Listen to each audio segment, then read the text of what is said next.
श्री कृष्ण का अर्जुन से द्वारका जाने का प्रस्ताव करना। जन्मेजय ने पूछा, विप्रवर, जब पांडव विजयी हो गए और राज्य में सब ओर शांति स्थापित हो गई, उसके बाद श्री कृष्ण और अर्जुन ने क्या काम किया? वैशंपायन जी ने कहा, राजन, पांडवों ने संग्राम में विजय पाकर जब राज्य में सब ओर शांति फैला दी, तो श्री कृष्ण और अर्जुन को बड़ी प्रसन्नता हुई। वे दोनों आनंदित होकर विचित्र विचित्र वनों में और पर्वतों के सुरम्य शिखरों पर विचरने लगे। घूम फिरकर वे पुनः इंद्रप्रस्थ में लौट आए और वहां आनंद पूर्वक रहने लगे। वे दोनों महात्मा पुरातन ऋषि नर और नारायण थे और आपस में बहुत प्रेम रखते थे। एक दिन बातचीत के प्रसंग में वे दोनों देवताओं और ऋषियों के वंश की चर्चा करने लगे। भगवान श्री कृष्ण सब प्रकार के सिद्धांतों को जानने वाले थे। उन्होंने अर्जुन को विचित्र अर्थ और पदों से युक्त बड़ी विलक्षण एवं मधुर कथाएं सुनाई।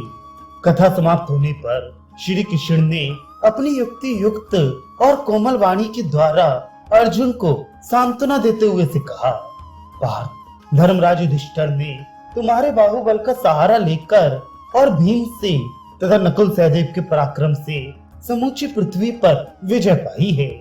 आज वे शत्रुहीन भूमंडल का राज्य भोग रहे हैं। यह कंटक साम्राज्य उन्हें धर्म के ही बल से प्राप्त हुआ है। धृतराष्ट्र के पुत्र अधर्म में रुचि रखने वाले लोभी, कटुवादी और दुरात्मा थे, इसलिए वे अपने बंधु बांधवों सहित मारे गए।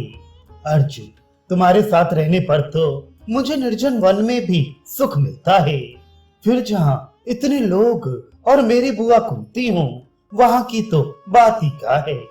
जहाँ धर्मपुत्र राजा युधिष्ठिर, महाबली भीमसेन और माद्री नंदन नकुल सहदेव रहते हैं, वहीं रहने में मुझे विशेष आनंद मिलता है। इस सभा भवन के रमणीय और पवित्र स्थान स्वर्ग को भी मात कर रहे हैं। यहाँ तुम्हारे साथ रहते हुए बहुत दिन बीत गए।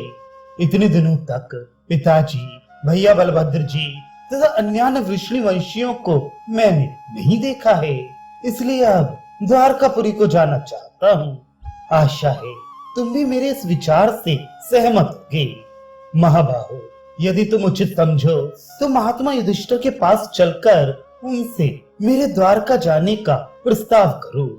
मेरे प्राणों पर संकट आ जाए तब भी मैं धर्मराज का अप्रिय नहीं कर सकता।